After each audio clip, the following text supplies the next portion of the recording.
Welcome back to Taste of Truth Tuesdays. Today's episode, The Hidden Philosophies Behind the Renaissance.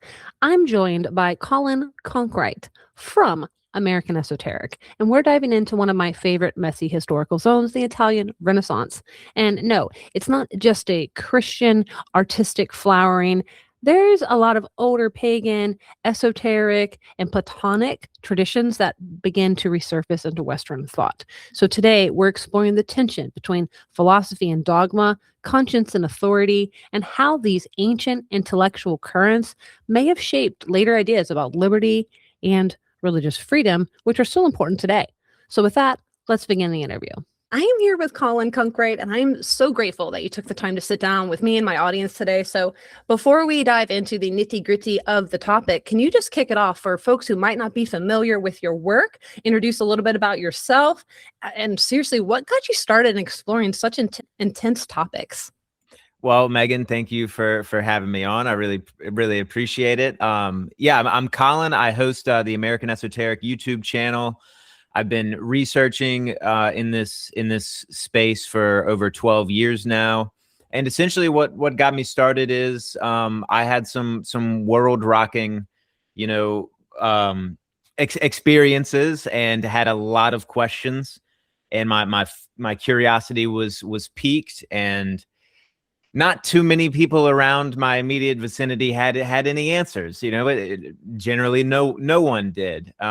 Now, but as you look around, the religions in your neighborhood, as it were, they apparently have the answers. Well, it turned out that they didn't.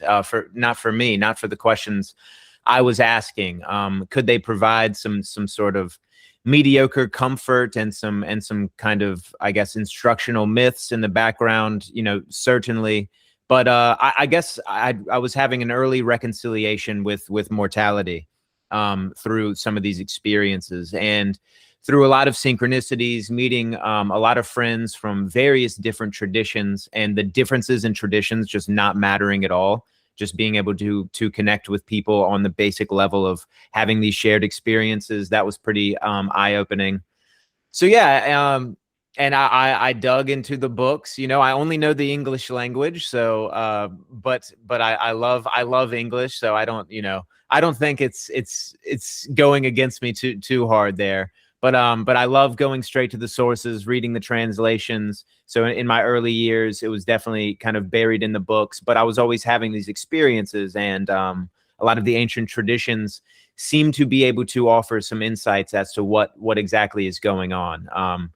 So, that led to this very long process. And now I'm at the point where sharing this and getting in conversation with others is super important.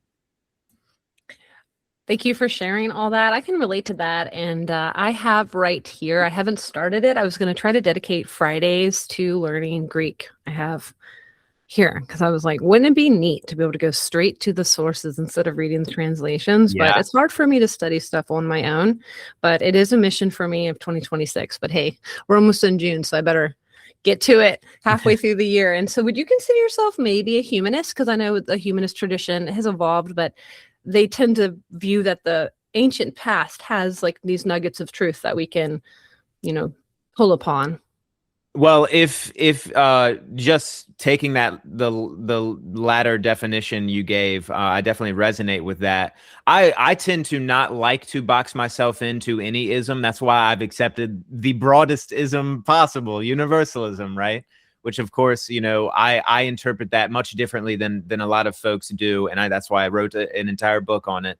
But yeah, I mean, the humanistic approach, I like that too, and of course, whenever renaissances happen, you're always reaching back into the past for kind of the gold that you can mine from the past and apply to the present day, to get somewhere new, to get somewhere that will satisfy the craving of novelty that is usually going on in the periods where Renaissance is necessary. And we've reached another point like that right now, and there's been many of these kind of milestones. So just we need to recognize that, human beings everywhere are naturally going to be going through the same things that we are. We're going to call it different names. We're going to have different cultures. We're going to wear different things. We're going to have all these unique particulars that apply to us in this very local way. But nonetheless, the sun, the moon, and the stars still are overarching the same planet that we're on. So we have to be a little bit practical as well, and not just kind of super self-satisfied with our own traditions and think that they can apply, that our local particularities actually are the universals and they apply everywhere.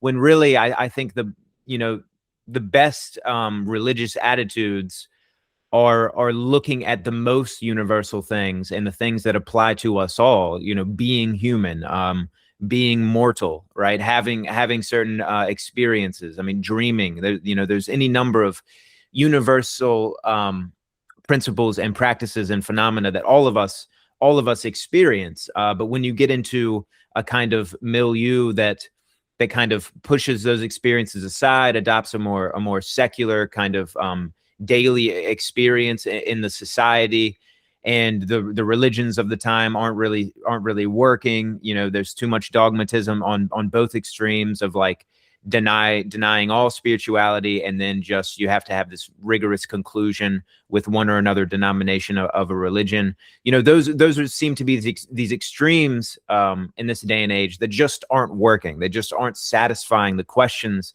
that we have to ask, and they're becoming increasingly not relevant. Which is somewhat it's kind of sad in one respect, because I don't think religion should be able to adapt. They should be able to transform as a culture and as a time needs them to. And when they can't, it creates this tension. It's like a death spiral. It's like when something in nature doesn't move anymore, it dies. So things have to be able to move. They have to be able to adapt. They have to be able to move over here and climb that hill if the predator's lurking or if something's happening. And when we push ourselves in these kind of rigid ideologies that can't adapt, you have to either discard them or die with them. That's my own sort of personal kind of, maybe extreme approach. I don't know, but so I pick up what works for me, and I like investigating. I like casting my net really, really wide and bringing up the catch and seeing what is interesting there. And I consider it pretty elementary, the observation that the same spiritual parameters apply to all of us. That's a kind of an elementary observation, but it seems to require a lot of nuance in this day and age. So here we are trying to build new theoretical material to sort of have this conversation.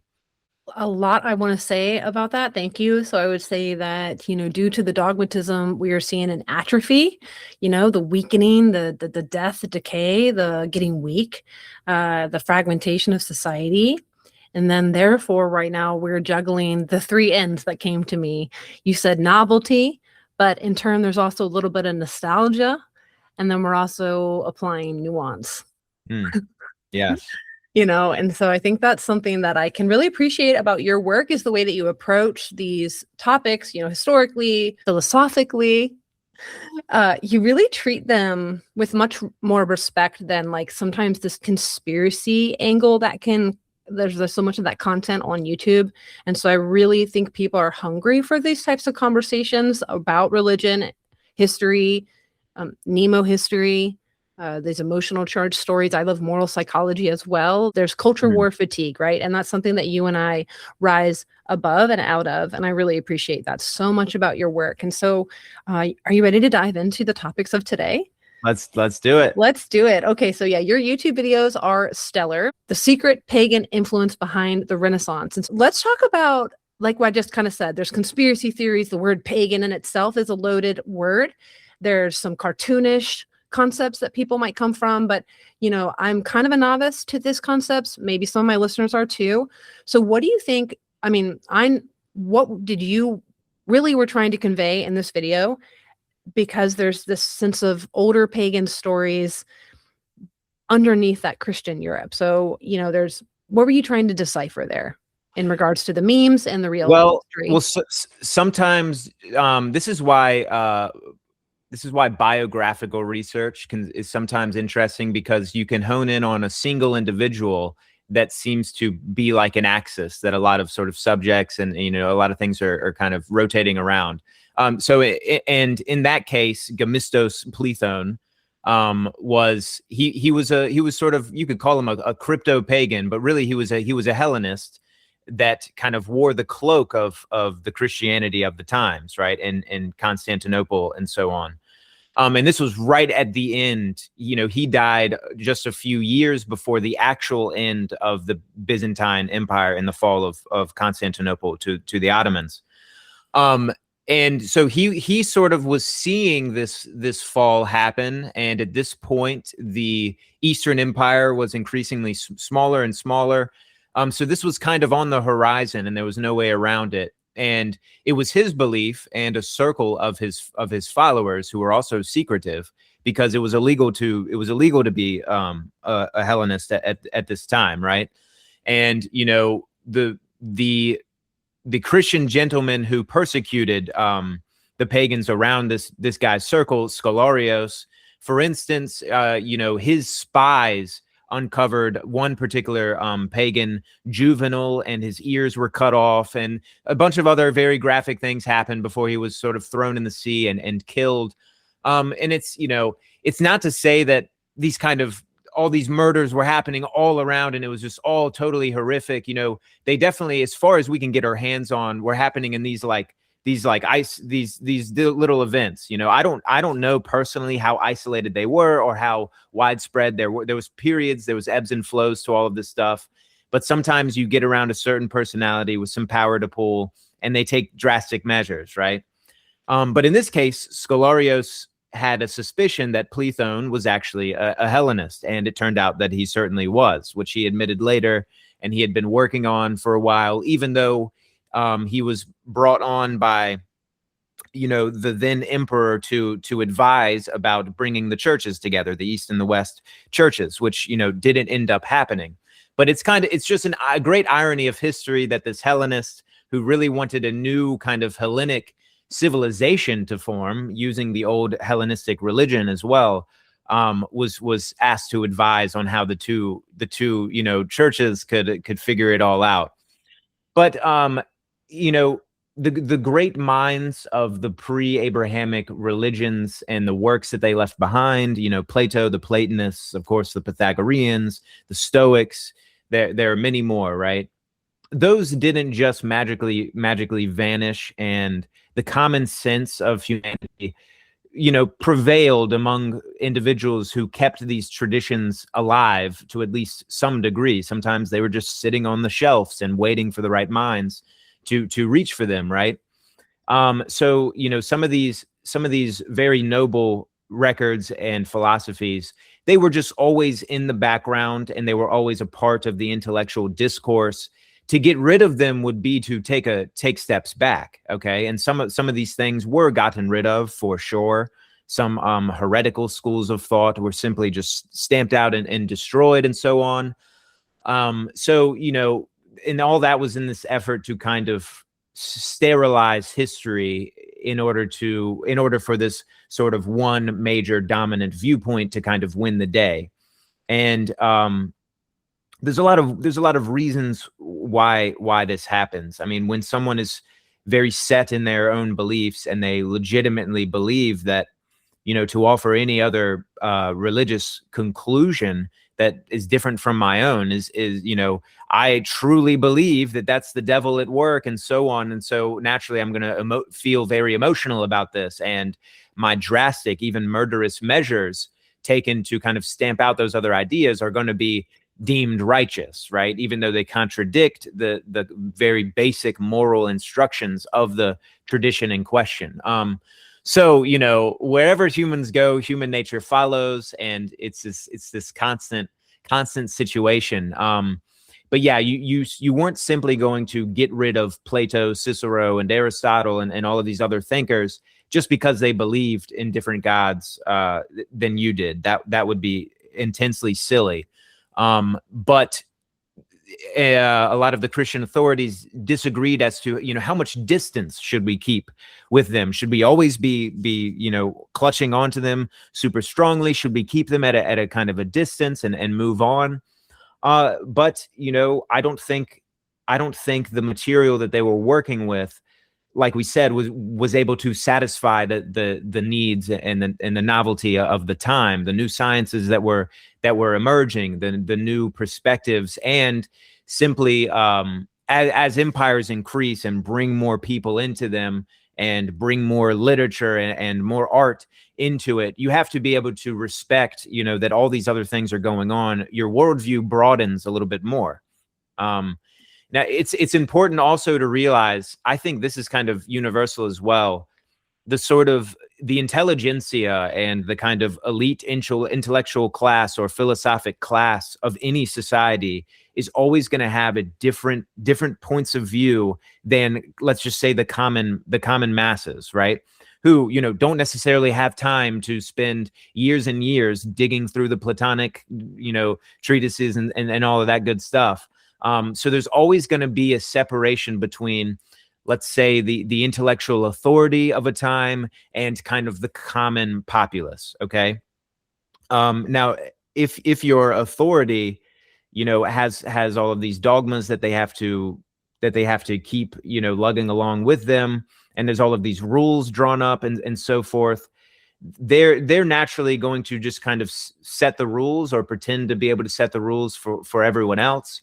And so you can't just read Plato and think that that's the end all be all. They're going to set these rules and think that they apply universally. So the idea is why they get threatened about some of these heretical movements as they see them is because it gets rid of that middleman authority. It brings the individual directly back into the divine reality. And this is why a movement, I'm sure, and a controversy I'm sure you would be interested in, the Quietist controversy, that brings all of this right to a head, because the Quietist Christian mystics living in France during the time of King Louis XIV, right, and 13th, I believe, they were essentially developing this. They didn't think it was new, but this newer approach for the times of the individual's direct union with God and direct sort of conversation with God through essentially meditation, solo meditation, and long periods of quietude. And one of the foremost sort of exponents of Quietism, Madame Guyon, she wrote some treatises about this and got it spread through the royal court. And, she caused some trouble for herself, ended up doing 2 long prison sentences, one for 7 years. She was treated pretty terribly, but even though she was relying on a number of earlier celebrated saints and Christian mystics and even the scriptures to try to argue for her point of view. And she makes great arguments. She really does make great arguments. But of course, authorities could go back to their own lists of saints and to their own quotations in scripture and argue, diametrically opposed against that, right? So that's kind of an example of, here's something that will work for people in the time in question. It will give individuals a way to connect with God in a way that works for them, bypasses all the authorities, but then it's stamped out, and it's extremely controversial, and it's deemed heretical. So in that regard, if that dynamic continues, which it did, it sort of emphasizes the fossilized nature of these traditions, which means they stay in the past. They don't really get up out of that cave and see the light any longer. And I think,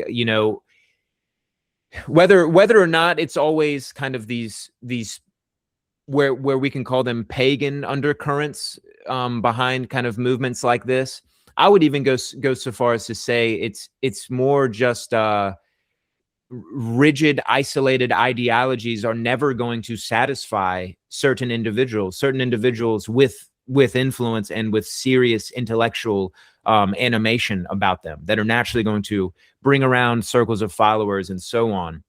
And so those people, they need to find what has worked in the past, what clearly worked for these more ancient empires, whether they be Greek, Roman, and so on, and let's see if they apply to the now. Let's see if they can actually result in us having experiences that satisfy us, or having kind of philosophical constructs that seem to make sense for us, right?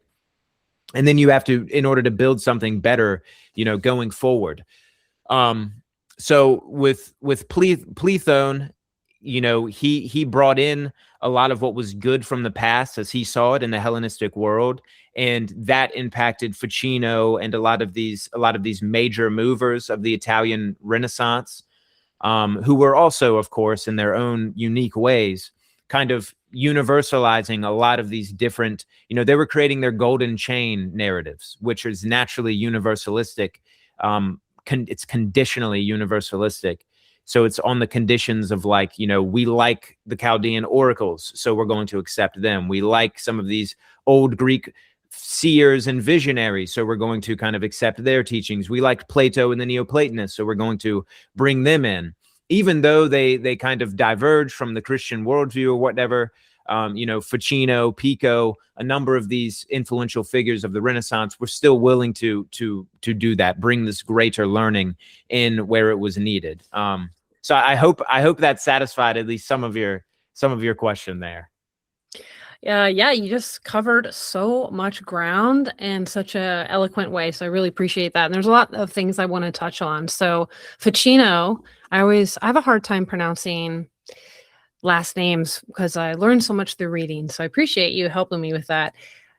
I've read that he did for Plato what Thomas Aquinas did for Aristotle in regards to, like, bringing into work. And it was Charles Freeman who said that.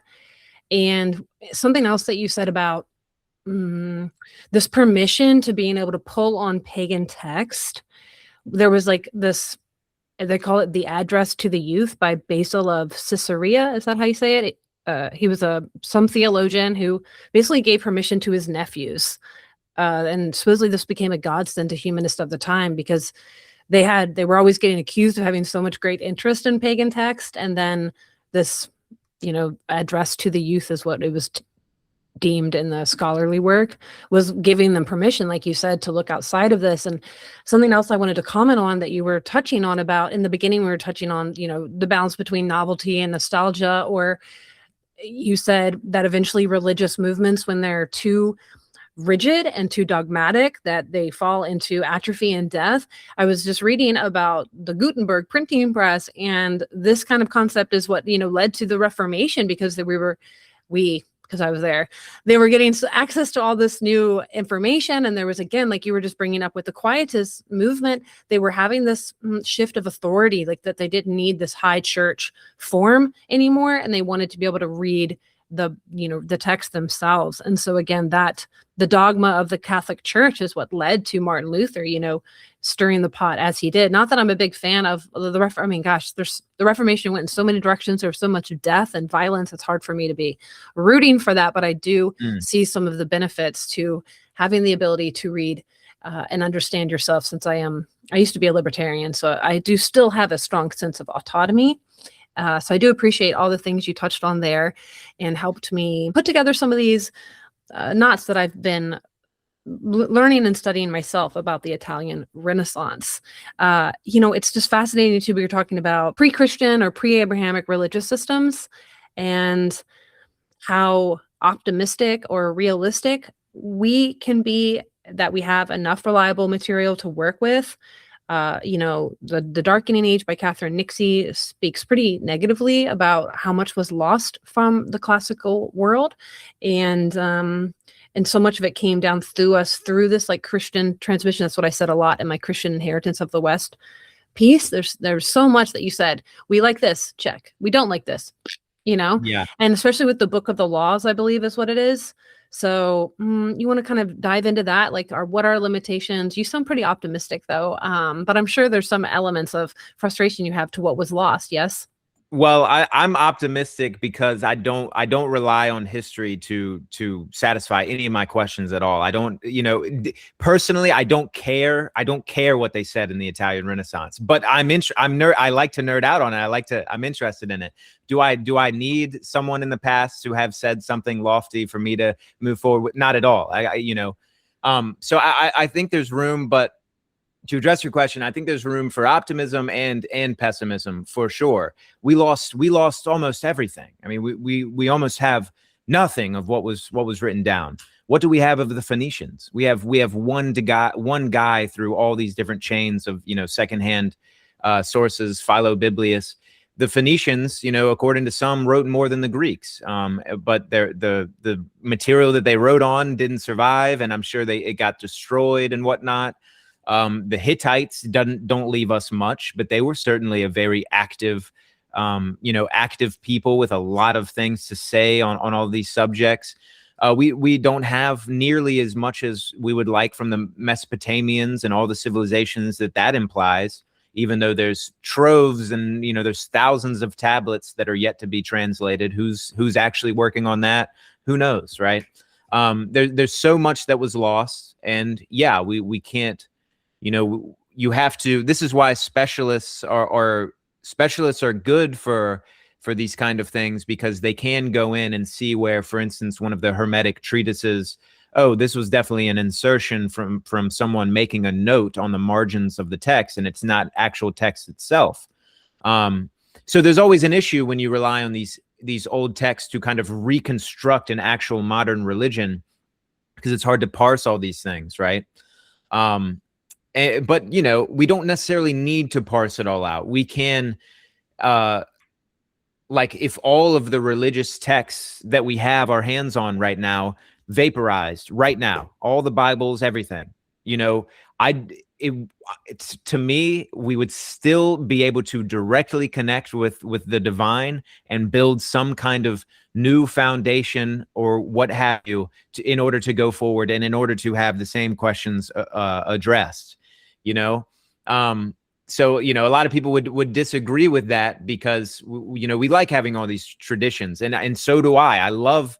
So even though almost nothing of the real records that definitely were written down survive, even though that's the case, the amount of records that have survived is more than me or you could ever attempt to digest in a single lifetime. So it's still, even still, we have a lot. And I would say, even still, the records that we do have allow us to see, with this comparative approach, that no matter where you were writing down these things, individuals were having experiences. They were experientially confronting the same parameters of reality that apply to all of us. And this is what I call spiritual realism. It's taking a more realistic approach to these things, and not just celebrating yourself for having this super correct opinion, apparently, right? That has not necessarily been tested in your own experience to be that correct opinion.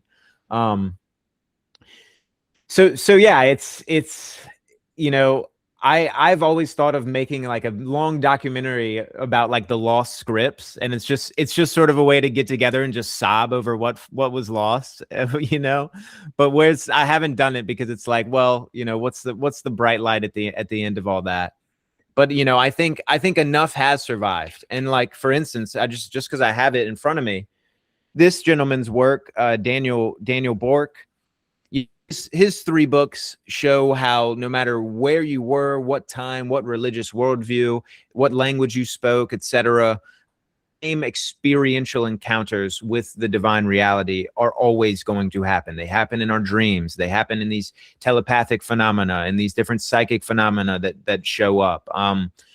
In this day and age, we're in a perfect place to try to deny them, but we're also in a place where the mundane sciences they're going to simply prove these things, I believe, in a very mundane fashion. But we're going to get right back around to reality is fundamentally conscious and magical pretty soon, sooner than we know it. And I would say the data is already there. It's just, it takes a while for us to accept all that new information, because we're going through this small window of time of this Cartesian nightmare dark age. but it's going to be the slowest little blink of an eye, because I think we're going to be right back in the weird in a way that are not able to imagine and we're not able to predict. We're going to step into this weird territory, right? So that's part of the reason I like to find that weirdness wherever it shows up in whatever religion, bring it back to the forefront, because sure enough, your neighbors right down the street have gone through it too. This is all part of the practical and regular spiritual reality that we live in. We just kind of deviate from it from time to time. People get stuck in dogmatic ideologies and don't want to look at it. Humans are masters of limitation. We are masters at figuring out how to limit ourselves to one or another, conclusion about reality, when really reality shows us that the more we know, the more of the less we know. The unknown increases exponentially. It doesn't keep shrinking down the more we know. It radically increases. So if we bring back some of these more fundamentals that were always known by, no matter where you found human beings, if we're able to bring back those fundamental principles, practices, and phenomena, give them a second look, see how they're still manifesting today, and try to figure out what are the underlying mechanics, or I don't want to say mechanics. Don't pin me down on that too hard. But what are the underlying? What's the ontology here? If all of these fundamentals have always applied and they still do apply, well, it's that spirits exist, right? It's that your soul exists beyond the body. It's all, you can still come up with all of these fundamental things. As for what happens to the soul after it leaves the body, then the dogmatists can come in and start, creating rules and all of these other things. But we can address these fundamentals, and I think that that's enough. It's enough to be able to say, well, there's great data for the existence of the soul outside of the body and the soul's immortality. As for all of the other things implied there, let's entertain it. Let's speculate. Let's have fun with it. Let's be open-minded, instead of cowering in fear at even looking into any of these things. So there's another rant for you. I mean, that's why I got you here, my friend. I appreciate all of that. Again, you touched on so many different topics that I want to say. I once heard that there's 3 categories of what you know, what you know, what you don't know, and what you don't know, you don't know. Yes. And so I think you just kind of, elaborated on that concept. And so, mystical access to truth, the golden chain, those were some of the elements that you've mentioned, some of the things you really went deep on in the video that will be linked in the show notes here. And so different, like, souls exist. I just had somebody comment that on Substack today. What proof do we have that the soul exists? And I was like, bro, so I've talked about atheism being just as dogmatic as the worldview that they're trying to critique, which is typically Christianity. And that materialist worldview, is that probably why you said mechanistic? Oh, wait, because that can be kind of materialist. I get you on that. I grabbed the book that's right here by me, Rupert Sheldrake. Do you know his work? Oh, yeah. Obsessed. Yeah, for sure. Yes. Science Set Free. Everybody read this book and tell me what you thought. I just seriously want a book club. I should start one. And so I agree with you on consciousness and all that stuff, and that we're in our own little renaissance right now. And so this brings me to a question that, I really wanted to make sure that we got to, because the daimon concept, because Neil from Gnostic Informant had a really good conversation with somebody that I forget his name, about just this different, basically Augustinian distinction, I've termed it, of how much he transformed the worldview, especially demonology, because the Platonic traditions, and again, I'm a newbie with this, but they understood spiritual beings differently, and this concept of daimons much differently. And you talked about it in the video. So I would love for you to kind of unpack that a bit, because a lot of people want to use still the word demonic when they're referring to, like Epstein files or satanic ritual abuse. You know what I'm saying? And I get why they use those words, but here it means something entirely different. So can you just break that down for us? Yeah, well, unfortunately, some of the earliest Christian apologists and so on, though there was a lot more diversity in the early stages than is recognized today, and some of these individuals in the colorful Christianities didn't believe all the same things about all this. They had room for a plethora of divine beings and spirits and so on. But the more dogmatic folks, things that they didn't agree with were essentially created by. I wish it was more complicated than this, but it's really not.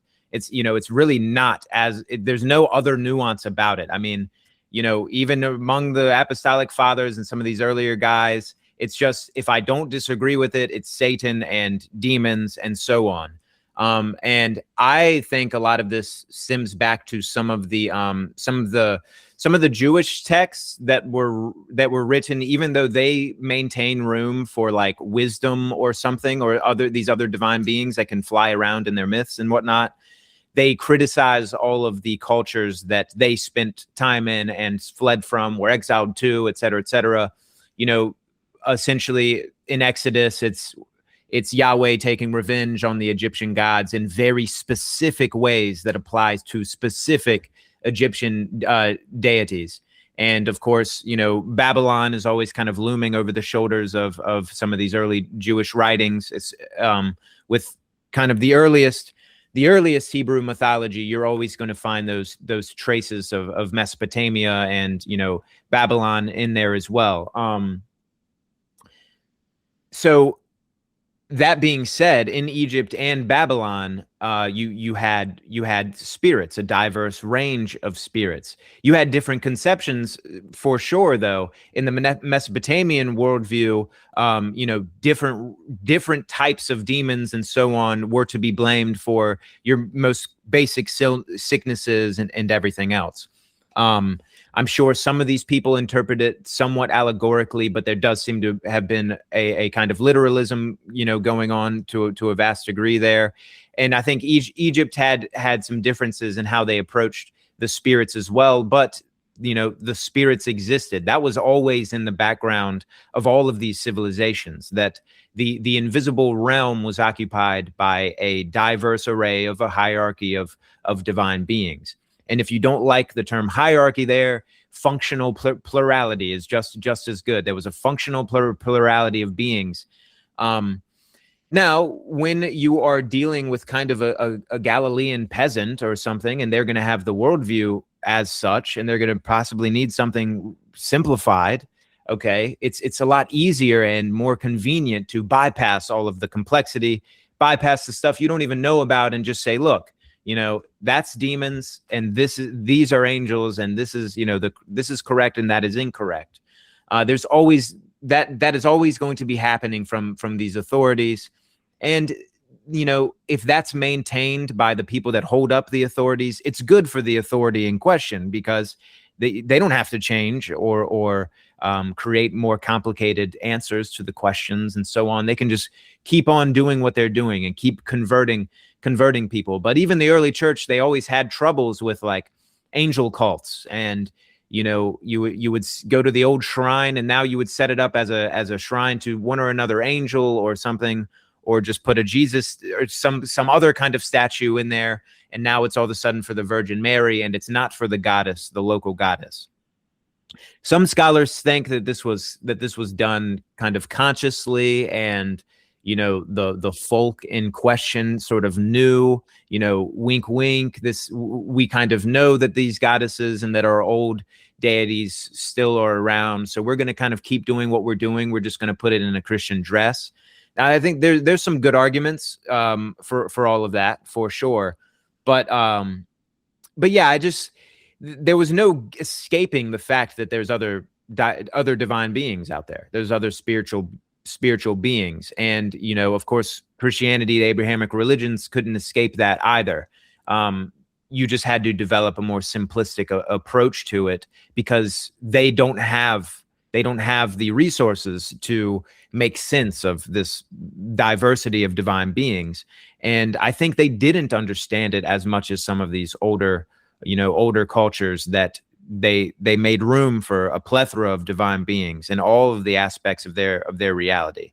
Where they may be sometimes, compared to how we would want to go about reality, a little schizophrenic about it all. I don't know. That's up to you, right? But for someone who's like a nonverbal autist, or honestly on the schizophrenic spectrum and whatnot, the experiences of other intelligent somethings occupying, sharing your space is very real for them. So you can't just simply say, well, because I don't believe it is suddenly not real for someone else. It's try not believing in the sun. It's still gonna be there, right? So it's all of this complicated conversation that once you're committed to an ideology that has already cast all of it out, you can discard it and you can just move on with life. You don't need to pay it a second look.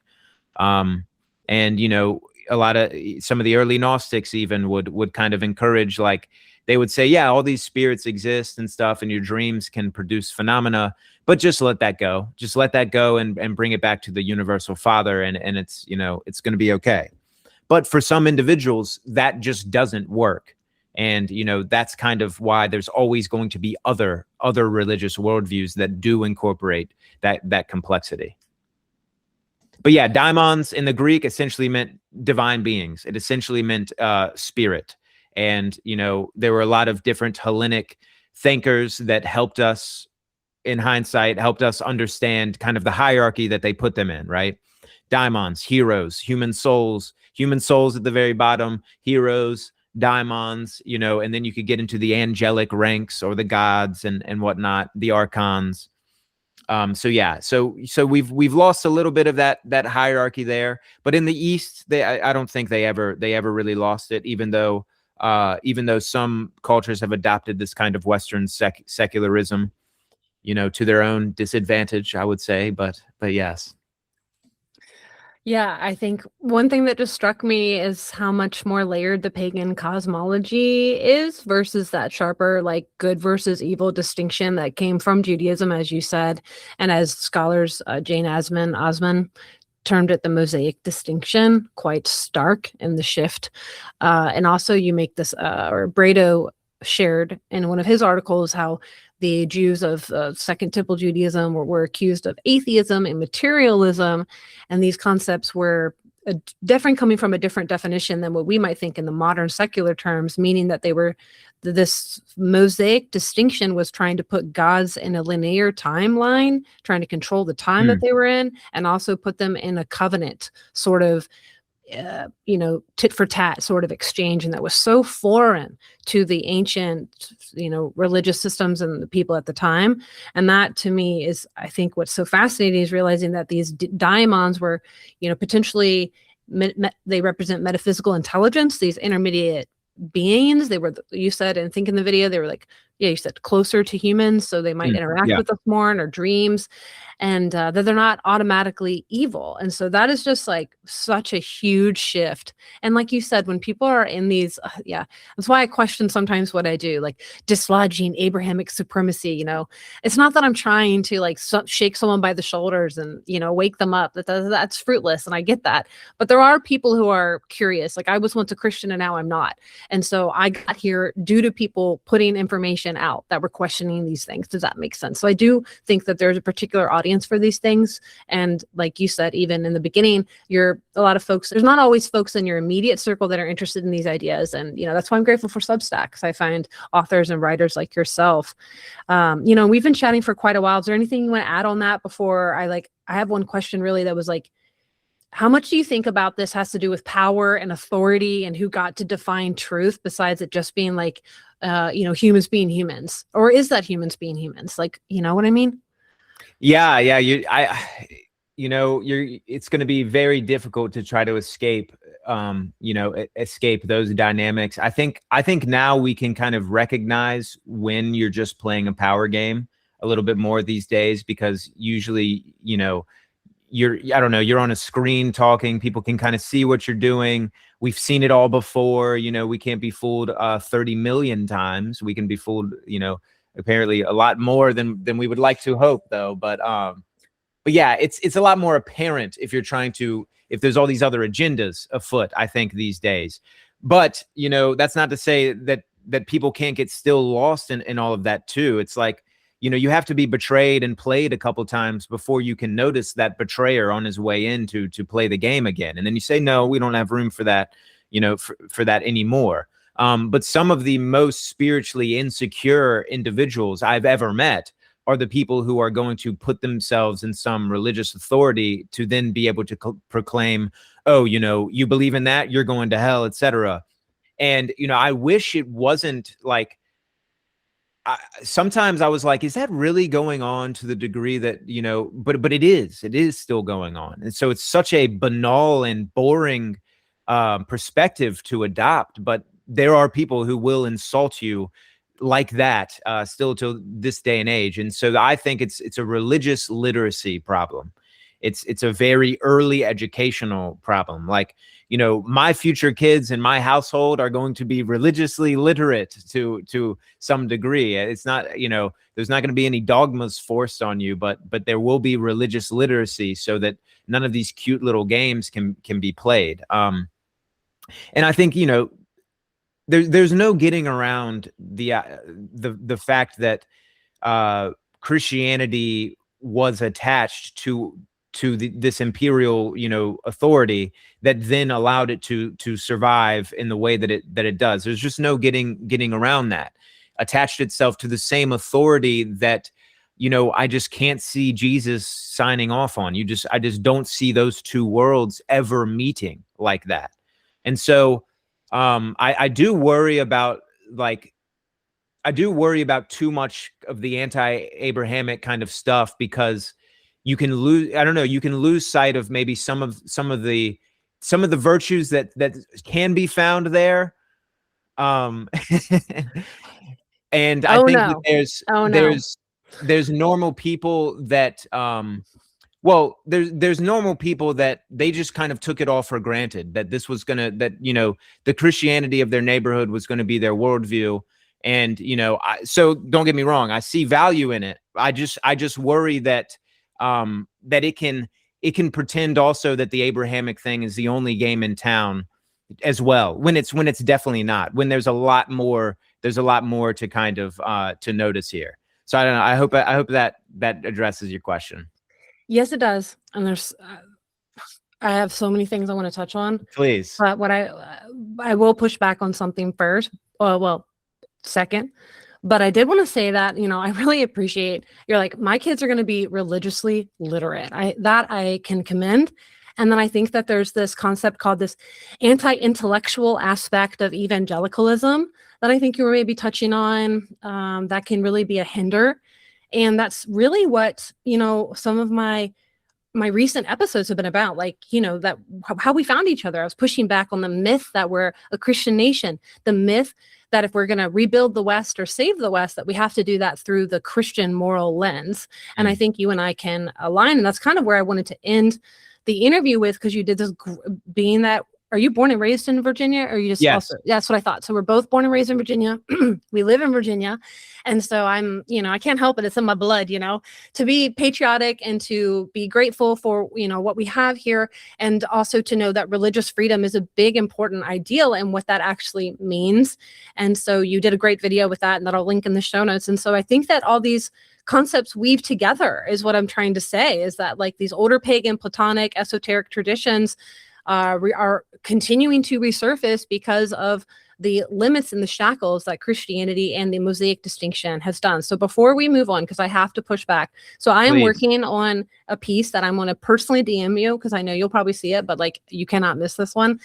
And so it is something that is pulling on a lot of different authors. Obviously, I rarely come up with my own ideas, but this concept that Jesus was a gentle sage or an ascended master, or that there's a difference of morality between the Old Testament and New Testament, is something that gets me so fired up, like my palms are sweaty. And it's not that I'm like angry at you, but I despise that idea, just because there is no morality difference. Like everything that Jesus said is actually, well, he's a midrastic literary invention. So I believe that he's fake. I believe that he's made up. There might have been someone, but that's a whole other tangent. What I'm trying to say here is that there's no concise version of Jesus. There's 4 different versions you get of him from the gospel. So you definitely can get like a peaceful socialist Jesus from Matthew, but then you get this MAGA Republican, I hate the Jews Jesus from John. And so you can get like a loving Jesus kumbaya. I won't discount that. And obviously, because there has been there's so many saints, and there's so many there are really good thinkers, and I can't discount the Christian inheritance of my ancestors and of the West, okay? But I have this huge beef thinking that he was a good person. But I think that Christianity is irredeemable. I think Jesus is irredeemable. And I think that everything good that came in Christianity they stole it from other things. I don't think it's a product of any of it. But I'm looking at my article. It's way too long to try to dive into it, but I will unpack this more. And I would love if you want to challenge me or kind of bring other resources when I drop it, if that makes sense. Well, let me clarify what I meant, because I just basically what I meant when I'm saying I worry about it too much is that there are a lot of people out there who call themselves Christians who don't, they don't know about any of this stuff, and they're fine people. And this is where, you in all respects, you have to watch out for the generalizations, because I've met obviously fine people who call themselves Christian and so on, and they don't have time to dig into all of this history, all of these what ifs. They might have even never gotten around to asking those questions, right? And so I'm just, the idea is that, if we despise a tradition for exact historical reasons and for the messiness of this moral thing that it seems to be claiming while it's doing this other thing, that's well and good. I just don't think that lumping in all of the people in with all of that messiness is good. And I mean, I think you would agree. We've all met decent people who assign themselves to any. I've met plenty of great atheists around, totally good people. They essentially carry the same moral values that I do. But do I fundamentally disagree with them about other things? Definitely. So I don't know. I hope that clarifies. But of course, I would love to see whatever you have to write about it, because it's always enlightening. I personally do think that Jesus existed. This is just my personal opinion here, because I just think that there was but why? And have you looked at the actual evidence and how weak it is? Because so many people say that, and that's historical consensus. But if we actually care about evidence and how weak it is, I know, it's just that if I apply that lack of evidence to a lot of other historical figures who I believe existed, they wouldn't exist either. Well, so they probably didn't. And so I don't know. For me, truth is more important than my feelings or my comfort level. Oh, certainly. So, but that's not to say that if Jesus didn't exist and I figured that was the truth, like I said, I don't. Does that matter? It doesn't matter. It doesn't necessarily matter. No, I don't require Plato to exist to get something from the Platonic dialogues, right? I agree with you on that. I don't require the truth to be anything but the truth in order to get on just fine, because we already exist. Everything is already getting along just fine. Besides these historical, this kind of historical trivia, and I make the whole case for this.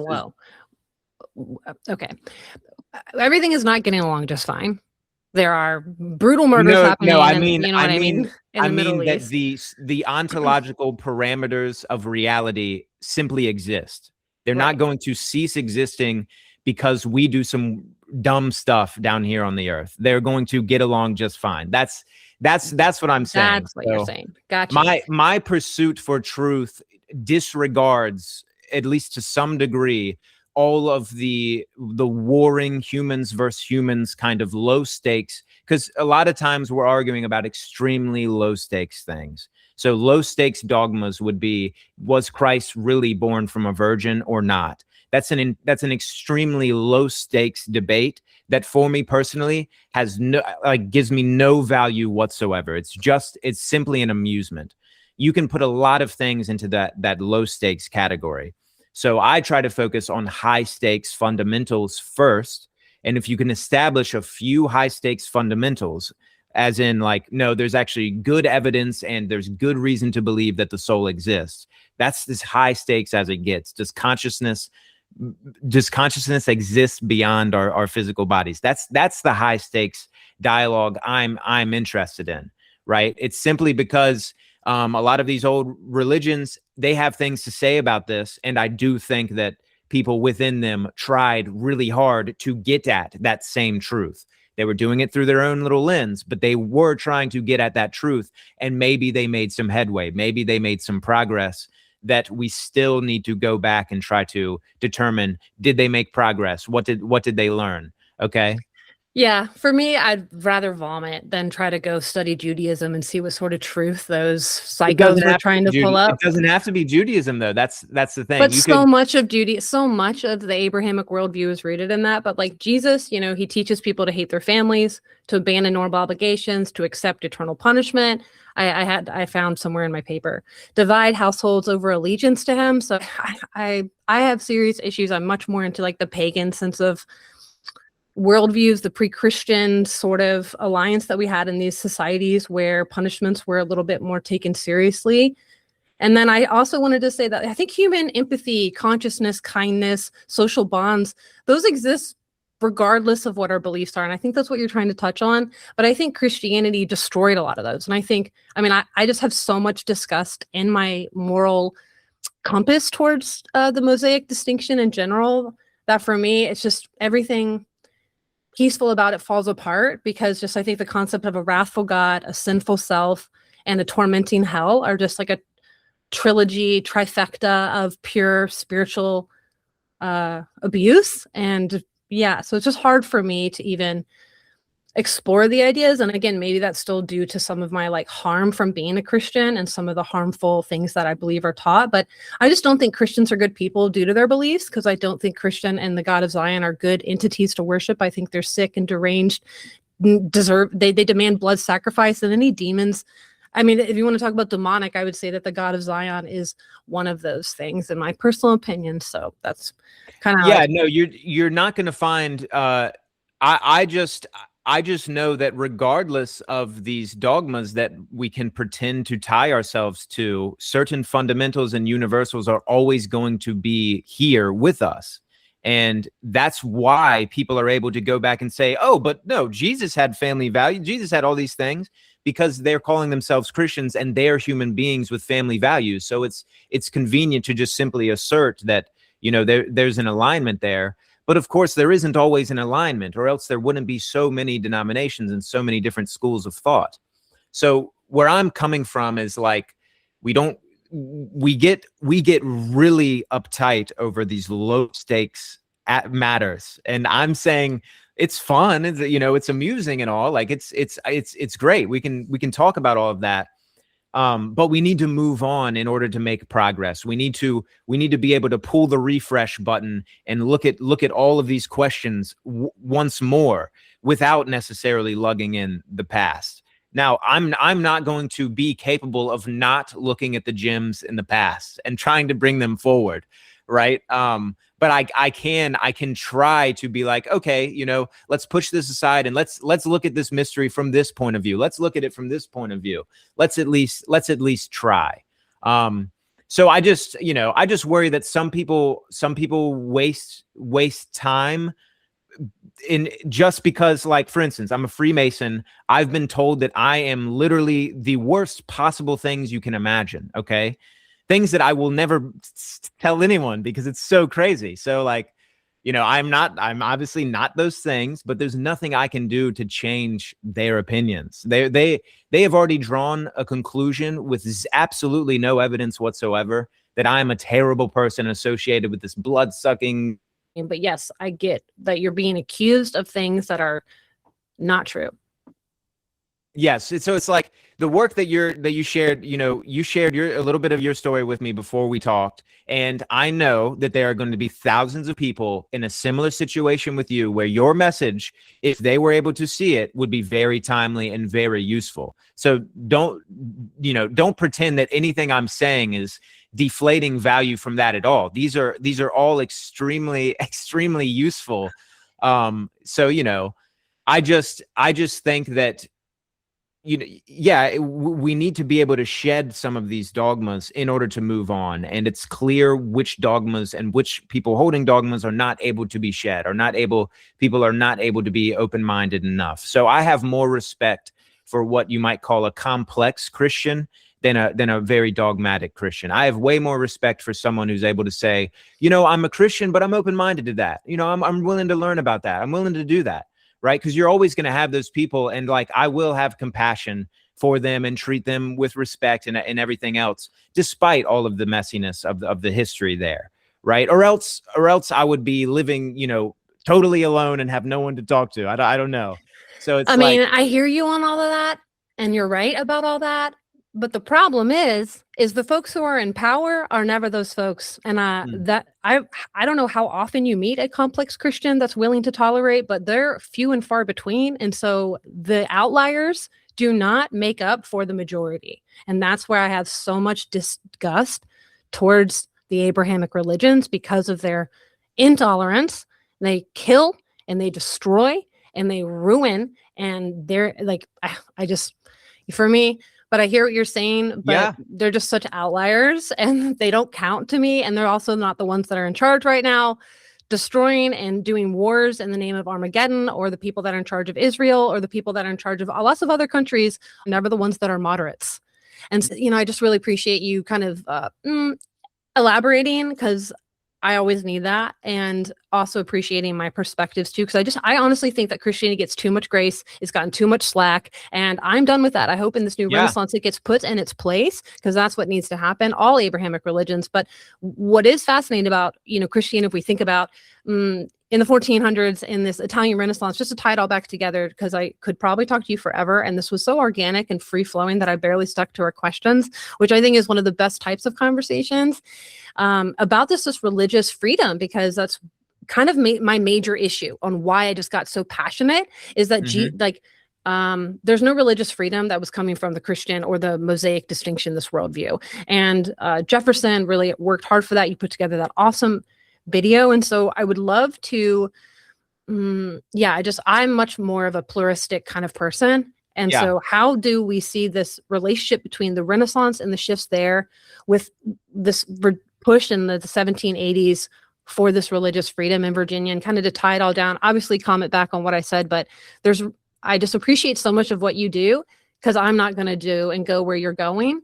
And if that makes sense. And that's why I had you on my podcast, because I wanted to talk about these exact subjects. I didn't know you were going to talk about Jesus being all blah, blah, blah, because that gets me going. So I apologize. I don't know what Jesus was. I have no idea what was really going on there. I treat this, I treat it with sort of me neither. It's a mystery. It's a mystery. It is. But think about, to segue into your question here, think about your exact frustrations here, but they're in the times of sort of the Enlightenment is on the forefront and everything else. And there's certain folks across Europe, right, who are also like, what is really going on? I think I might be able to shed this and move on into and there's a lot of other comments I can add to that, but essentially there's a lot of Enlightenment intellectuals, and I like to track them down very specifically and sort of biographically and whatnot, because it gives me like, okay, here's a concrete example of what people are talking about, not this broad generalization. But yes, there were a lot of intellectuals who they were like, do I still want to be a Christian and tie myself to all these dogmas, or do I want to adopt like a very allegorical approach and also bring in all of the other so-called pagan religions and look at what they were doing? And there were a couple this is where deism kind of forms out of this kind of tension point, you could say. But as relates to the American history, a lot of people get away with this. It's usually political pundits. America was founded as a Christian nation, and just as a generalized statement, it's obviously untrue, because this is the very simple reading homework that anyone trying to figure all this out can do. You read Thomas Jefferson's The Virginia Statute for Religious Freedom, Madison's Memorial and Remonstrance, and then you could throw in, Jefferson's Query 17, Notes on the State of Virginia, and some of his other essays there, and then all of the letters that some of the founders were writing about religion. So, because they were coming off of this kind of skepticism, a new approach to science was forming, but you're maintaining a very broad, still spiritual opinion and perspective about reality. there wasn't too much esotericism going on or occultism going on in this particular discussion, this particular area of history, right? And I'm actually glad that it took place exactly how it did, that you had a Thomas Jefferson who thought all of the Neoplatonists were nonsense and everything else. The Jews had wretched morals. He was saying it's all nonsense. We need to kind of start fresh with this very basic approach to spiritual reality. And he left a kind of tiny little window for the supernatural in there, what have you. So, I don't think Jefferson's going to teach me anything about the spiritual universe, but was he a genius when it comes to the politics at the time and new policies around religious freedom? He absolutely was. And I don't care if he had a slave about this. I'm looking at this particular thing that actually has an effect in my reality in Virginia right now. All right. I'm not apologizing for any of these other things. Right. So, because you can get bogged down with those kind of comments too, which they're basically saying we need to destroy what makes your country actually work and adopt some new thing by these other idiots that are in charge and taking oil money and all this other stuff. It's like, oh no, I'm not trading out some actual geniuses for some actual idiots. Let's not do that anymore. But essentially, Virginia is this interesting example because you had Jefferson's Virginia Statute for Religious Freedom, which is essentially like, look, everyone's always had their spiritual opinions, spiritual experiences, and so on. At the level of the state, we cannot tie ourselves to one or another of these opinions, or else all the other opinions we're going to have to establish punishments for. There's going to be unfair policies. Look what just happened with all these wars in Europe. People were coming here to get away from a lot of these things. But with the Anglican Church, the established church in Virginia, they wanted to bring in some more of those controls. And that's why in Virginia, up until 1786 and so on, if you weren't an Anglican, you had to pay these kind of taxes to the established church, even though you didn't believe in what they believed. You might have been a Baptist, you might have been a Deist, you might have been something else. And when the time came for the Revolution, a number of Baptists were recruited to fight in the Revolution, and they were kind of given these promises that, hey, after we shed the British church, the Anglican Church, there's not going to be these taxes that you have to pay to a church with its seat in England anymore. And some clever little fuckers, after the fact, they tried to reassert this general assessment tax. And thankfully, with Jefferson and Madison and so on, we got rid of that. And through these two key documents, as many Supreme Court cases have referenced, these are what led to the First Amendment and our country's adoption of its religious policies, which essentially is the government is blind to your religious opinions. And I think that is a very wise approach to take, because religious opinions can get extremely colorful and extremely not related to spirituality at all, but related to like what you are doing and what we're willing to say that, you can do and not do. And the consequences are crazy, right? So this monumental shift and this monumental place in American history, it gets overlooked. And the Christians who are saying it's all a Christian nation and stuff like that, they don't read any of this stuff, or they read it and they put a spin on it. So that's why you have all of the guys writing about the early history of religion in America are usually Christian fundamentalists or something like that.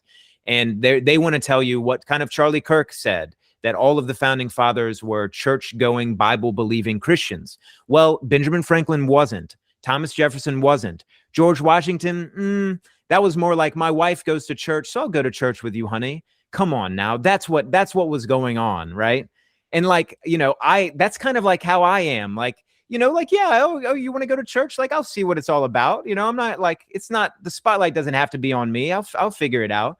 But that's probably not going to go well for someone like me, because I'll have, that's too many red flags, whatever. But you got to give it to these guys. Like Benjamin Franklin, he was what I call a positive deist. Okay, so he knew he didn't have time for these dogmas. He was well beyond that. I mean, look at Thomas Paine, of course. He was a different kind of founding father, if you will, or framer than these others. But you know, his Age of Reason is still a brilliant writing. And it's crazy how far the discussion has not come, because like Emperor Julian's Against the Galileans, that in its of itself, you have to read that if you haven't. That is all of the things he was, you know, arguing against Christianity and Judaism about. It's still happening 2,000 years later. It's still, same points are still being discussed. So it just shows you how frozen in time a lot of this has become.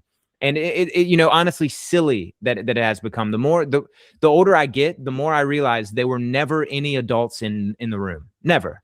Not in the education system I was brought up into. Like nothing. There were never any adults in the room.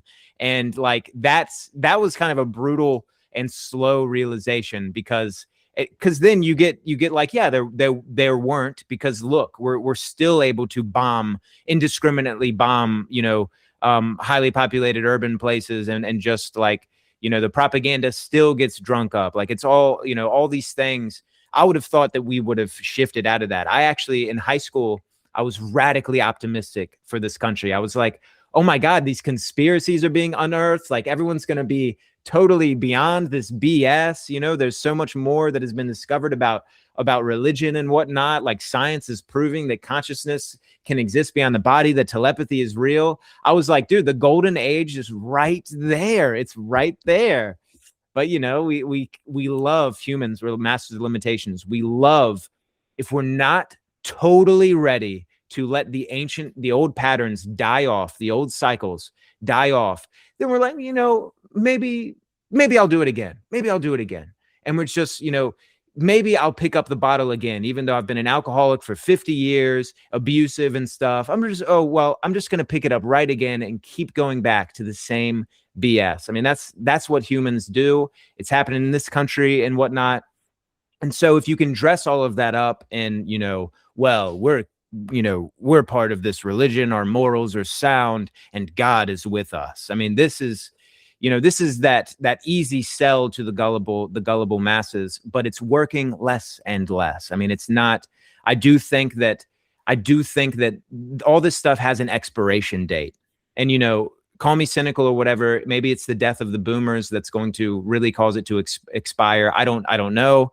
But all of these things, they do have an expiration date, and that's why we have to bring the conversation as ahead as we can. We have to start talking about things as if very soon consciousness, even in the scientific discussion and everything else, we can't let academics and scientists have some monopoly over consciousness once they figure out that, oh my God, it actually is fundamental. You know, we have to realize, yeah, this is what, you know, in one or another way, this is what a lot of people were talking about way as far back as you can go, you know? So it's, you know, this is all to say, Megan, that it's going to be a very exciting and tumultuous time ahead of us. Yeah, I mean, I feel like with what you just said, you just validated why I feel the way I do against the Mosaic distinction, why I do the work that I do, the fact that it's been 2,000 years, and what Emperor Julian was saying, or what Thomas Paine and Thomas Jefferson were saying, that we're still fighting this. That is where that disgust comes from. And then I grieve just the prison, the shackles of the worldview that we're still, you and I are still forced to exist in. And it's painful for me to witness, the propaganda of how guzzled us down. And anyways, from an outsider's perspective, it can be very confusing. And so, your distinction between religion and spirituality was also, I mean, but I guess a needed little point needed, because all the beef that I have is with this religious dogma, and there's a lot of spirituality that is goodness there, and the Christian mystics definitely, or even some of the Orthodox beliefs with their concept of unknowing and their negative theology is, you know, much more profound, I believe, than the Western sort of theology. Really appreciate all of what you said, and that you still, like, your smile, your optimism, your enthusiastic approach to life comes through even in the voice that you use for your videos, which is like radio voice. But I could still pick up on all of that when I was preparing for the interview, and that I really appreciate that you brought that the entire conversation and even met me with optimism, even amongst some of my pessimism, and you still validated my feelings. Well, it's I think nature has a way of allowing like the truth prevails regardless of a window of time. The truth doesn't care about when we need something to happen or whatever.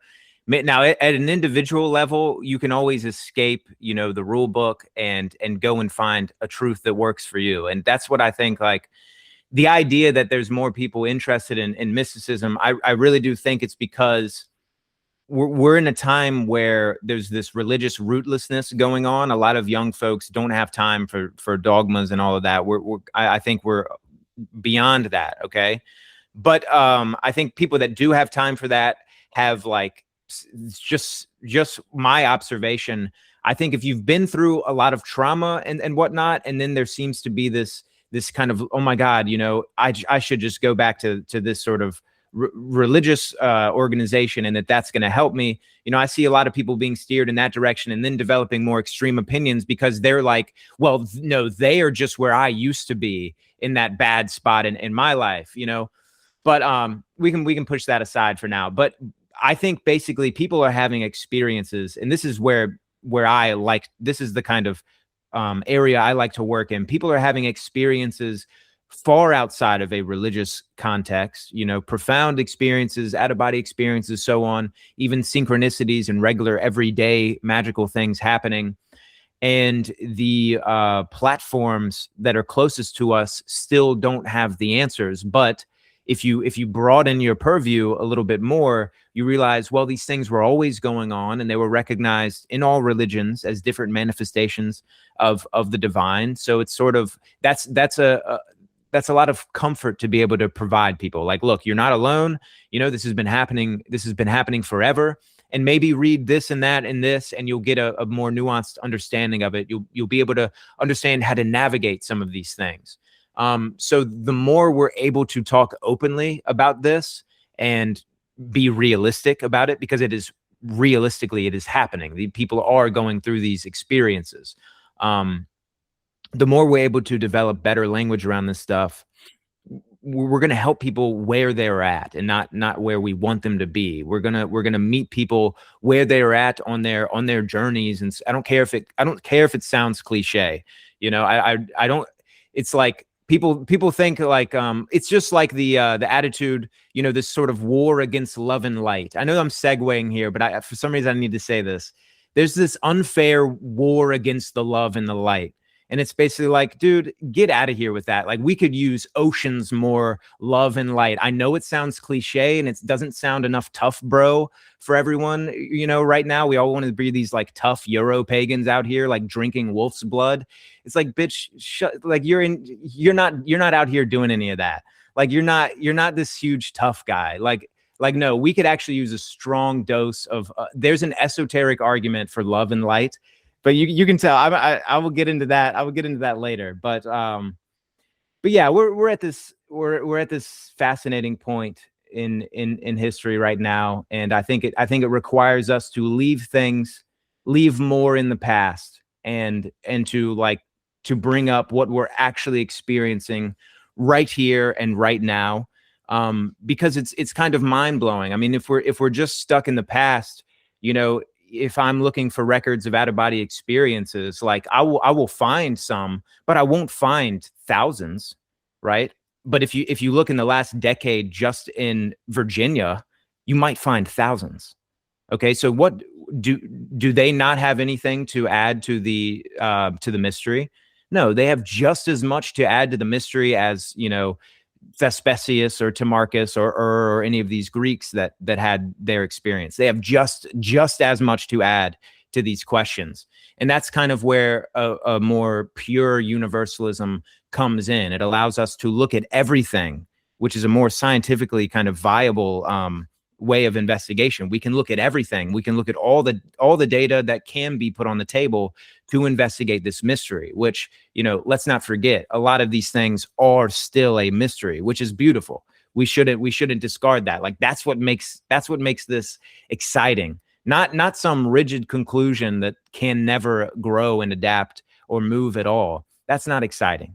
but it's exciting to embrace the mystery and realize, wow, like we might actually be living in a magical spiritual reality. Like that's a good thing to be able to offer people who are kind of just beginning to ask these questions or stepping out of their dogmas, stepping out of their bad behaviors, you know? So it's just, Americans need this, and they need more religious literacy, right, at an earlier age, I think, so that they can navigate these things. When everyone tries to throw the rule book at them, you're able to navigate that a little bit more. You're like, y'all been doing that for thousands of years, hasn't worked out yet. Let's try something new. You know, like I said, a lot of this stuff is elementary, I think, but we can get trapped in very heated, low stakes, what I think are low stakes, arguments. They're needed. There's value there, etc. But let's make sure we also spend that time on high stakes as well. Yeah, very well said. And I guess for me, and why I even started to write about the Christian inheritance, the myth of the Christianity saving the West, is that these conversations still need to be had. Yeah, so it's interesting how, bias will always be there, right? And of course, I was so hurt by the church that, but I once did attend a church like, yeah, sure, honey, like you said, with Martha Washington encouraging old George to go along to church. So I do appreciate so much what you said, but I think that, I've been really challenging myself. Like, I don't think I'm a liberal anymore. So I think I have fallen away from that, which is a really big deal. And I don't know if I even believe in true, absolute freedom of speech, because I don't think all speech, not that I'm like, hate speech, you're an anti-Semite, not that I'm going that direction, but I think some speech is really harmful, like porn, or some ideologies are really harmful. So I haven't decided where I landed, but I am questioning, like, how can I be okay with that? Like the whole you do you libertarian vibe doesn't always work out. Cause like if you had a gambling habit, it does impact other people around you. It's like, or when I was in sex work, it impacted me and my future husband. Like, you know what I mean? It was like the ripples ripple out. So I'm just really, that's why I love being on Substack and reading difference of opinions. Like I said, I read from anarchist to national socialist. So all over the board to try to see how people are grappling with these very same first principle humanitarian like questions that we all have. And so I do appreciate your kindness, your tenderness. But that's why I wanted to bring you on my podcast, because you're approaching things a little differently. And I love that. I need your videos, and I think my audience would really appreciate it. And just a fellow Virginian. So is there anything you want to add as we're closing on the conversation? Well, no, I've appreciated the discussion and the passion as well. It's good to push back. It's good to have arguments over things. You know, this is how it all gets. Yeah, you're definitely not alone in that broad, realization there. I mean, if all of our ideologies were as good as they're sold to be, we wouldn't be getting ourselves in these terrible situations, where clearly, none of these things are working, where, these religious morals that everyone's championing, we can just say, well, today they don't apply at all. And now we're okay with, bombing kids and everything else. So we can do whatever we want to do. And humans have been doing that for a while. And scientists and academics, they can turn anything into what they want to turn it into. It's just like, so we're, like I said before, we're masters of limitation. And, that is why we're pretending that we don't live in an abundant world. And that's why we're manifesting, the ideology of lack. I mean, we really do have an abundance. I'm out here in Virginia. All I see is fertile fields everywhere. We could be farming and gardening and coming together as communities, putting out solar panels, making communes and everything else. But Hollywood and everything, they hate this idea of community. Every single thing that you're like, every new horror show is about some new community gets started, but like the guy at the top is some weird sex lord perv, and it's all, hiding some crazy murder or whatever. It's always like, you guys can't just bandy together and figure it out. No, trust in us tyrannical psychopaths that clearly are just getting everybody in debt. It's basically, it's a runaway train. And there's people with golden parachutes that are stuffing their pockets as the train goes off the cliff. That is a realistic take. That is a practical take on this. It has nothing to do with this side or that side, because there is no sides when you're up in DC drinking the swamp water. It's how much money can I put into my pockets? And that is what has ruled empire since day one. I mean, if to think that this is all something new is ridiculous. I mean, go back to like 11th century Byzantium, and it's just, tyrant gets in place, the empire falls apart, there's a bunch of wars for absolutely no reason, and the emperor dies horribly, gets poisoned by his wife, and then some other idiot gets on the throne. And it's just, so it's just clearly, the changes that we're looking for, they have to start like with us. They're not going to come from the people who have been destroying us for who knows how long at this point. So this is all to say that, like, in order to create change, whether it be in religious literacy and everything else, if the old systems aren't doing it, we have to create the new systems while the old systems simply collapse. But creating these new approaches allows those bridges to be built. And I want to be at the point of creating the new system. I guess, that has become one of my purposes, at least in this kind of space. Try to create these new understandings, these new approaches, help the religious literacy problem. And I'm not an academic, so if I can do this stuff, anyone can figure it out, right? But the academics don't have answers to my questions, and they are usually kind of, if you talk about experiencing any of the things that they're actually experiencing, like, these academics will read mystics all day long, but when it comes to the actual experiences that those mystics are going through, we don't have anything to say about that. And it's like, well, then you don't have anything to say about it at all, really. And that's, so I have a lot of gropes with that perspective as well. But no, it's like I said, it's gonna be an exciting time, even though it's all crazy and scary. That can still be exciting, because I do think in the end it's gonna be all right. In the end, we're good. Yeah, I appreciate that. One of my favorite astrologers said that we're the age of the victim is over, and we're headed to the age of the hero.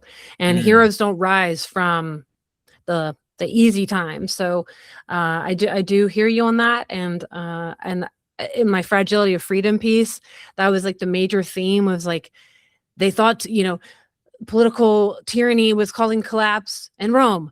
And then the founding fathers thought it was happening then, and it's happening now. It's like this constant thing that is like, yes, part of the first principle, not really part of the first principle, but part of that humanitarian experience in itself.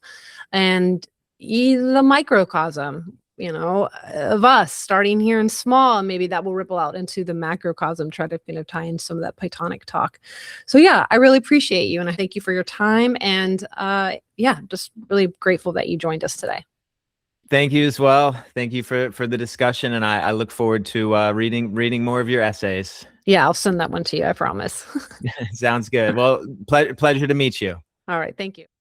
Hey, welcome to the post-interview discussion. I'm going to try to keep this short and sweet because the interview itself has already been over 80 minutes, and I appreciate you making it all the way to the end. So when Collin made the claim that he didn't think that Jesus would have signed off on the authority that came with Constantine, I was caught off guard by that claim, and I don't think I articulated my pushback as well as I'd wanted to. And so I made this little slide presentation just to try to break it down. But again, I really want to be short and sweet here. But my immediate question to that claim is, why not? Like, why do you think that Jesus wouldn't have supported those later structures of authority? So here I have just several of the biblical scriptures that tie in how strong Jesus' claimed authority was. So of course, in the Gospel of Matthew, we have, all authority in heaven and on earth has been given to me. No one comes to the Father except through me. And John, I have not come to bring peace, but a sword, in Matthew. And so in the interview, I made a claim about how there's contradictive presentations of Jesus, depending on what gospel you read. And that still is true. Like, they don't all have the Sermon on the Mount. They have different timelines for the crucifixion or like the Lord's Supper. They also have different genealogies. So there's a lot of contradiction there, but authority, exclusivity, judgment, all those ideas predate Constantine.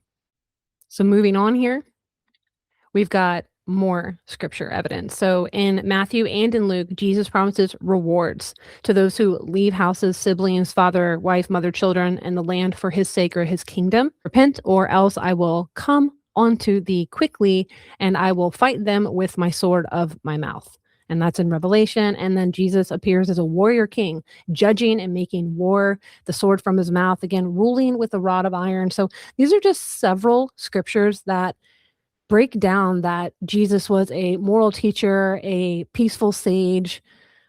You know what I'm trying to say? So, Jesus did not present himself as this one philosopher among many in an ongoing conversation. He presents himself as the truth, not a path, but the path, not a teacher, but the teacher, not one authority among others, but the final authority. And so these themes appear again and again throughout the New Testament, which I will be breaking down in my future paper that I mentioned in the interview. But the Pauline distinction, we could call it, where he says there's neither Jew nor Greek, represented so much more than just inclusion. It relocated identity away from ancestry, tribe, and inherited like blood cult. The ancient family was bound together through blood, ancestors, place, and sacred obligation. Christianity destroyed that through their call to authority. Jesus, like I said, demands followers hate their father and mother, wife and children. In Gospel of Luke, let the dead bury their own, so kind of forget your obligations. In Luke, family was redefined around obedience. Whoever does God's will is my brother and sister and mother. And Mark. So, and then Paul, treats marriage as a concession for the weak, preferring celibacy to keep devotion undivided. And that's in 1 Corinthians 7. So all of these elements predate Constantine. This myth of a unified Christianity, like when he said, Jesus would sign off on that, like what Jesus? Early Christians, they weren't some unified movement that later became corrupted by power. It was fractured from the beginning. You can see that in Paul's letters. Are you under Apollo? Are you under, there's so much fighting and disarray happening in the churches that Paul is writing to. Christians themselves disagreed who Jesus was, what relationship he had to God the Father, which texts themselves mattered, which doctrines were essential. Even in Nicaea, many bishops who signed the creed later recanted.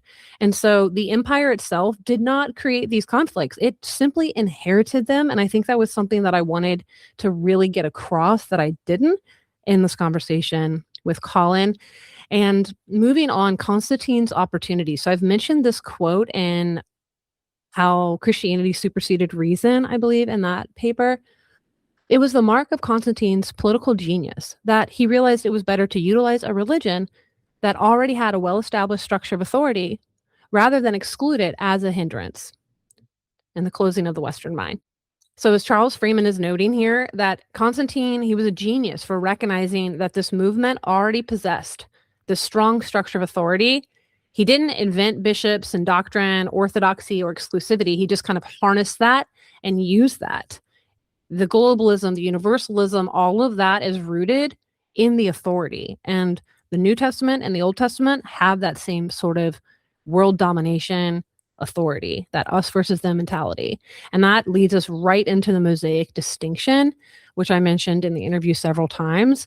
So Assmann, I've been told how to pronounce the scholar's last name, forgive me, but he argued that the biblical religion introduced a sharper division between true and false, this like very harsh distinction.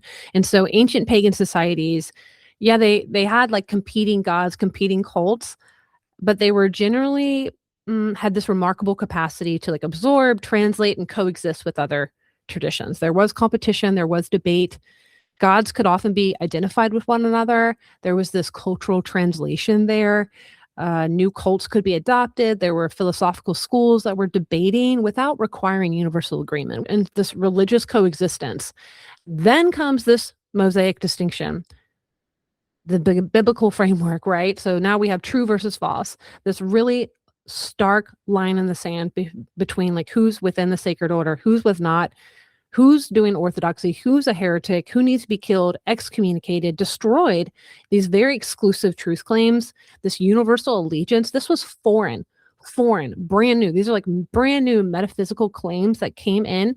And I just don't think this point is hammered home enough, especially in this discussion, understanding what the Mosaic distinction was and did, and how horrific it really is trying to crawl out of the biblical framework. if that makes sense, you know? And so the result is that Western memory has long highlighted this compassionate readings like the Sermon on the Mount, while super duper downplaying the authoritarian, exclusivist, and the apocalyptic ones. Like Jesus was a Second Temple apocalyptic preacher, reframing all of this as profound wisdom. It just feels so offensive when I come from this like older pagan tradition that's much more pluralistic and outlook. Imperial Christianity was less of a betrayal than simply a logical extension of the theology. The empire did not invent these tools. They inherited them and they used them to a lasting effect. And so for me, found it so kind of ironic that the claim was made in this conversation because the Renaissance was recovering traditions that were completely almost destroyed or lost by Christianity. I even tried to ask that about how much we've lost from the classical world, how horrific it is. I mean, I don't know if you've read The Darkening Age by Catherine Nixie, but I don't think Collin has, because it brings up a very visceral, very, very deep pain, a soul-wrenching pain of what was lost during the rise of Christianity and the closing of the philosophical schools. So I just don't know why we assume that Jesus would oppose those structures when we read the scriptures plainly and with a skeptical eye. In closing, I want to share a quote from an article that I have linked in the blog. The Mosaic distinction is the foundation of Israel's identity, but Christianity also stands on it.